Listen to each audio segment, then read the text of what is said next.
तुला माहिती आहे का, लोक मला वाईट म्हणतात, खलनायक, गुंड, राक्षस.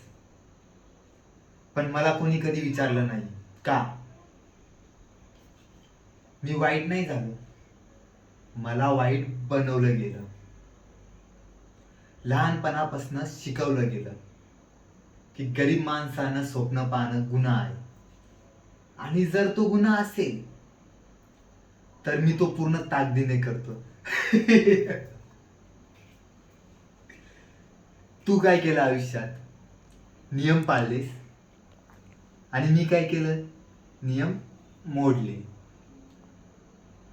लोकांना माझी भीती वाटते, कारण मी ते करतो जे त्यांना करायचं असतं पण हिंमत होत नसते.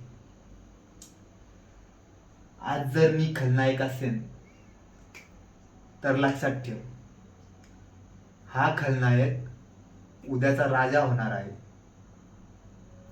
आणि राजा कधी माफी मागत नाही.